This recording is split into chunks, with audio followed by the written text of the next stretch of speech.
असं सांगितलं होतं की युवकांनी पक्षाने दिलेली जबाबदारी खांद्यावर घेऊन अहोरात्र मेहनत केली पाहिजे.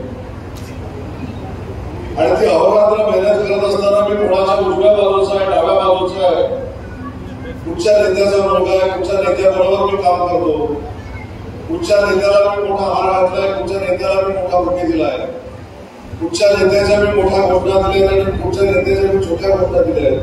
याच्यापेक्षा युवकांना जर कर्तृत्व सिद्ध केलं तर नेत्याला देखील युवकांकडे बघावं लागतं आणि नेत्याला देखील युवकांना तिकीट द्यावं लागतं. हे महाराष्ट्रात अनेक ठिकाणी झालेलं आहे. आज नेते असतील, एक विधिमंडळातील आक्रमक आणि अभ्यासू म्हणून आमदार म्हणून काम करतायत. आज निलेश असतील, अतिशय चांगल्या पद्धतीनं खासदार म्हणून त्यांची कारकिर्दी या परिसरामध्ये राहिलेली आहे. आणि म्हणून असं अनेक उदाहरणं आपल्या समोर आहेत की त्यांच्यासाठी आपण महायुती म्हणून काम करू शकतो, त्यांना आपल्या डोळ्यासमोर ठेवून. आणि म्हणून युवकांची एक जबाबदारी आहे. युवकांची जबाबदारी काय? खरं तर हा मेळावा माझी अशी अपेक्षा होती, तिथे तुषार साळवी देखील आहे आणि ऋषिकेश देखील आहे.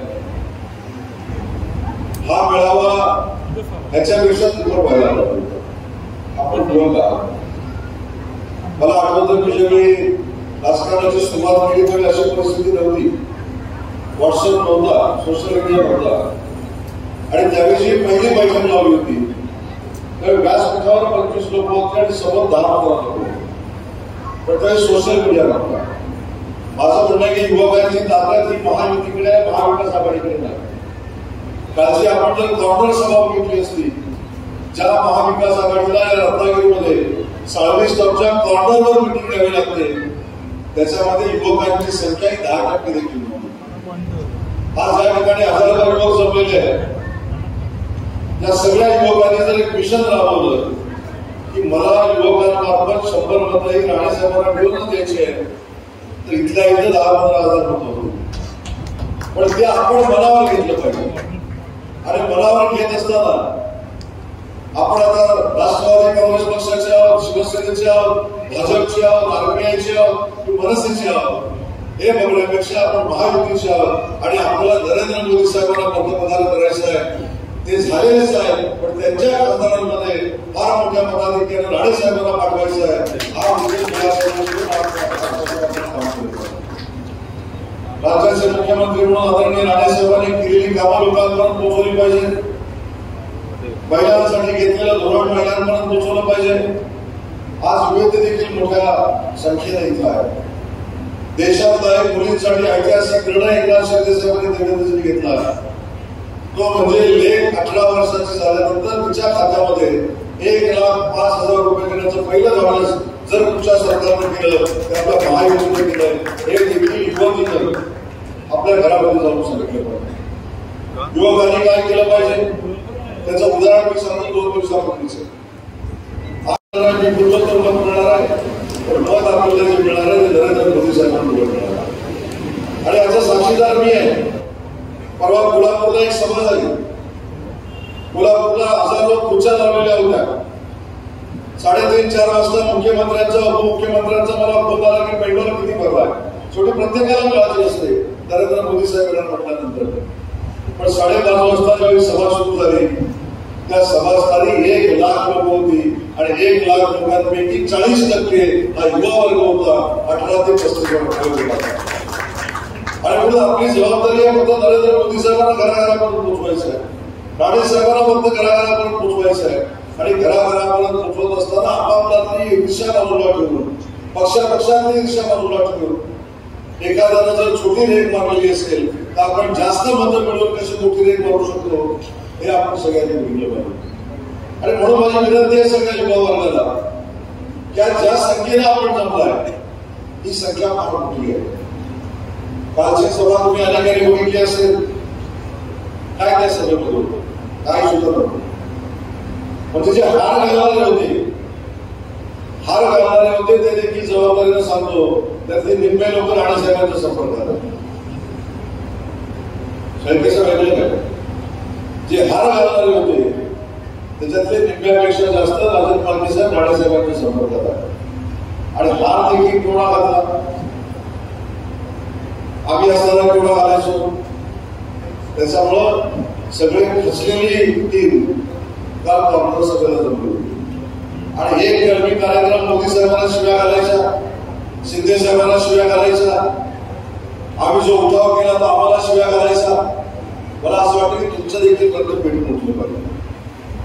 मी असेल, राजेश असेल, विपिन असेल, जेव्हा मी युवक चळवळीमध्ये काम करायचो, भले आमच्या बरोबर 4 लोक असायचे, परंतु एखाद्यानं जर आम्हाला विरोध केला त्याच्या चौपट ताकदीने विरोध करण्याची ताकद आमच्या 4-5 लोकांमध्ये होती आणि म्हणून आम्ही या पदावर पोहोचू शकलो.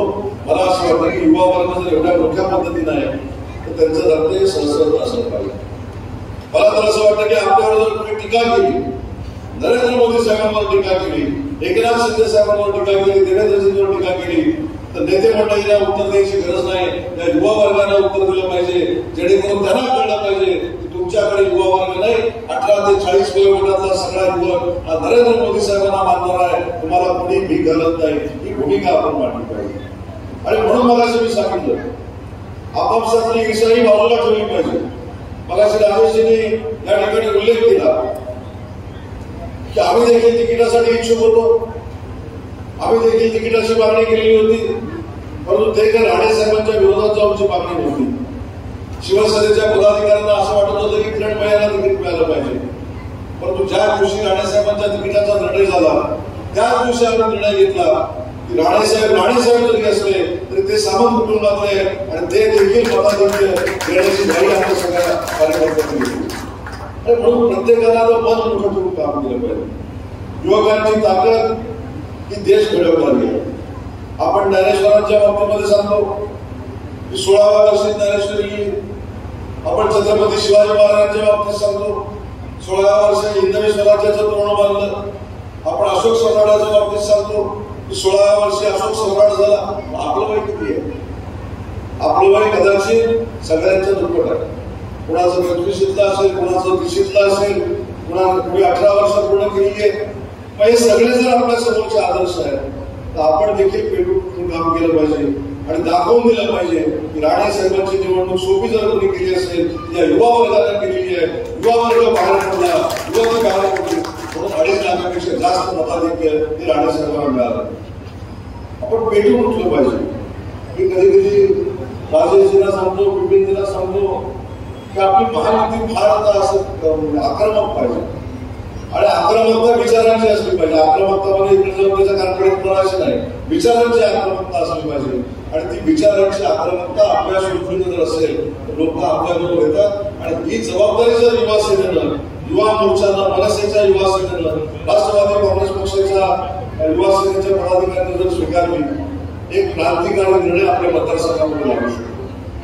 आणि सगळेच आपण म्हणतो की माझा आता 25 वय आहे, माझा आता 26 वय आहे, मी अजून लहान आहे. दुबईमध्ये 30 वर्षाचा मुलगा आता ट्रेलर चालवतो, त्याच्यामुळे 25 वर्षाचा आणि 27 वर्षाचा मुलगा आता लहान राहिलेला नाही. त्याला देखील मतदानाचा अधिकार मिळालेला आहे आणि त्या मतदानाचा अधिकार आपण बजावत असताना आपल्या शेजारच्या देखील मित्रांनी, मैत्रिणींनी, शेजाऱ्यांनी देखील राणे साहेबांना मतदान केलं पाहिजे. या भावनेचा आपण कामाला लागलं पाहिजे. शेवटी आपल्या समोरची इतकी उदाहरण आहे. या मतदारसंघाचे पूर्वी खासदार कोण होते याचा देखील आपण अभ्यास केला पाहिजे. बॅरिस्टर रत्नाई साहेबांच्या विचारांना हा पावन झालेला मतदारसंघ आहे, त्यांच्या विचारांना पावन झालेला मतदारसंघ आहे आणि त्याच विचारावर काम करत राणे साहेब काम करतायत. आणि म्हणून लोकसभेमध्ये कोकणाचा आवाज बुलंद करण्यासाठी पुन्हा एकदा राणे साहेबांना 2.5 लाखापेक्षा जास्त मताधिक्य आपण सगळ्यांनी दिलं पाहिजे. आणि आपल्या सगळ्यांच्या वतीने राणे साहेबांना खात्री देतो की आज युवा वर्ग देखील पेटून उठलेला आहे. युवा वर्ग देखील उद्योग आमच्याकडे कसे येणार आहे त्यासाठी प्रतीक्षा करतोय. आणि म्हणून या सगळ्याचं जर आपल्याला उत्तर पाहिजे असेल तर नरेंद्र मोदी साहेबांच्या नेतृत्वाखाली काम करताना पुन्हा एकदा राणेसाहेब केंद्रामध्ये गेले पाहिजे, जेणेकरून केंद्रात देखील येणारे मोठे प्रोजेक्ट जे आहेत ते आपल्याला मिळाले पाहिजे. मग असं मला राजेशजी विचारत होते की स्टरलाइटच्या जागेचं काय झालं. ज्या मुलांसाठी आवश्यक होती, ज्या मुलांच्या हाताला काम मिळण्यासाठी आवश्यक होती, जी 25-30 वर्ष रत्नागिरीकरांच्या ताब्यात नव्हती, ती 750 एकर जमीन उद्योग आणण्यासाठी पुन्हा एकदा रत्नागिरीकरांच्या ताब्यात आली. आणि त्या ठिकाणी महाराष्ट्रात पहिल्यांदा जो डिफेन्स क्लस्टर होतोय तो पहिला डिफेन्स क्लस्टर आपल्या रत्नागिरीमध्ये त्यांच्या मैदानावर होता. काल देखील उदाहरण सांगितलं की 2 महिन्यापूर्वी दक्षिण कोरियामध्ये गेलो होतो आणि दक्षिण कोरियासाठी आम्ही निमंत्रण घेऊन गेलो होतो. हुंडाई गाडीची आपण गाडी चालवतो रस्त्यावर हुंडाई गाडी, ती गाडी बनवणारा कारखाना जो महाराष्ट्रामध्ये येत होता तो चेन्नईला निघाला होता.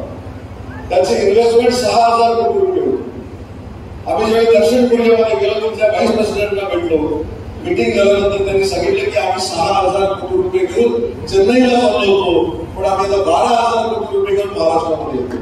12,000 कोटीचा आम्ही पुण्यामध्ये आणि 8,000 लोकांना रोजगार प्रकल्प आम्ही करणार आहोत. याचं कारण महत्वाचं आहे.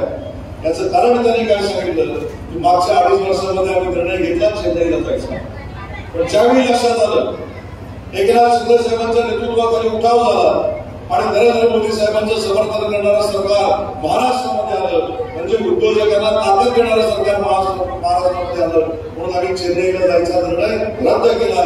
याचं कारण फक्त आणि फक्त देशाचे पंतप्रधान नरेंद्र मोदी साहेब आहेत. आम्ही 4,000 कोटी पुन्हा चेन्नईला खर्च करणार होतो, ती देखील गुंतवणूक महाराष्ट्रामध्ये आणण्याचा त्यांनी निर्णय घेतला. जर नुसत्या वातावरणावर उद्योजक या ठिकाणी येत असतील तर आपण नक्की कुणाचं समर्थन केलं पाहिजे, युवकांनी नक्की कुणाचं समर्थन केलं पाहिजे हे देखील ठरवण्याची निवडणूक ही 7 तारखेची आहे. आणि म्हणून सगळ्या युवकांना युवतींना मला विनंती करायची आहे की ज्या पद्धतीनं राजकारण चाललेलं आहे, ज्या पद्धतीनं टीका टिप्पणी चाललेली आहे, ज्या पद्धतीनं आरोप प्रत्यारोप चाललेले आहेत, म्हणजे हीन दर्जाला जाऊन सकाळी तर आपण टीव्ही लावल्यानंतर 9:30 वाजल्यापासून ज्या काही शिव्या सुरू होतात ते रात्री झोपेपर्यंत एवढं खालच्या पातळीवरचं राजकारण चालू आहे. आणि ते जर बदलायचं असेल तर ही निवडणूक युवकांनी ताब्यात घेतली पाहिजे, ही निवडणूक युवतींनी ताब्यात घेतली पाहिजे आणि 2.5 लाखाच्या मताधिक्यामध्ये तुमच्या सगळ्यांचा स्नेहाचा वाटा असला पाहिजे, एवढीच अपेक्षा या कार्यक्रमाच्या निमित्तानं मी व्यक्त करतो. पुन्हा एकदा माननीय राणे साहेबांच्या कमळासमोरच्या घटनावर आपण सगळ्यांनी मतदान करावं, मतदान करायला लावावं एवढीच विनंती करतो आणि थांबतो. जय हिंद, जय महाराष्ट्र.